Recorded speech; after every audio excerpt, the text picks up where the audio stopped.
다카이치 사나의 일본 총리 내각 지지율이 한 달 만에 10%포인트 넘게 급락했습니다. 지난해 10월 정권 출범 이후 가장 낮은 수치인데 다카이치 총리는 야당 의원이 원인이 뭐냐고 묻자 모르겠다면서 즉답을 피했습니다. 도쿄 이승배 특파원입니다. 36촌 아들은 되고 공주는 안 된다. 외동딸인 현 일왕의 공주를 빼고 남남이나 다름없는 아들을 양자로 드리겠다는 황실 전범이 국회를 통과하자 안팎에서 반발이 터져나왔습니다. 충분한 논의 없이 남성 왕위 계승만 고집했다는 것입니다. 그런데 다카이치 총리 역시 왕위는 남성만 이어야 한다는 쪽이었습니다. 女性天皇や女系天皇の是非、積み残されている課題について早急に議論を始めるべきではないか。政府として今直ちに新たな有識者会議を設置する考えはございません。 일본 주요 언론 또한 민의에 맞지 않는다고 일제히 비판했습니다.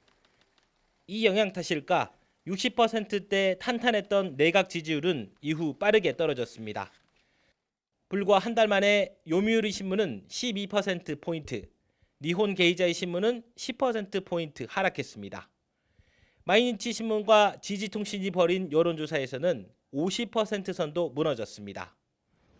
지난해 10월 정권 출범 이후 9달 만에 가장 낮은 수치입니다. 総理は0から3時間睡眠が常態化するほど働いてきたわけでありますが、それにもかかわらず内閣支持率が下落している原因をどのように考えていらっしゃるか。十分に国民の皆様のお気持ちとして参考にさせていただいております。原因に関しては分かりません。 현지 언론은 여러 원인이 복합적으로 작용했다고 보고 있습니다. 일왕 계승 문제 처리에서 보듯 중요 법안이나 정책을 결정하면서 국민에게 충분히 설명을 안 했다는 인식이 크다는 겁니다. 고물가 등 민생 문제에 제대로 대응하지 못한 점도 불만으로 지목됩니다. 정부 지지율이 한 달 만에 두 자릿수로 떨어진 건 과거 기시다 총리 때 이후 처음입니다. 집권 자민당 의원과 통일교의 유착 의혹이 일었는데 당시 정권의 최대 위기를 맞았습니다. 그만큼 지금 역시 상황이 심각하다는 얘기입니다. 도쿄에서 YTN 이승배입니다.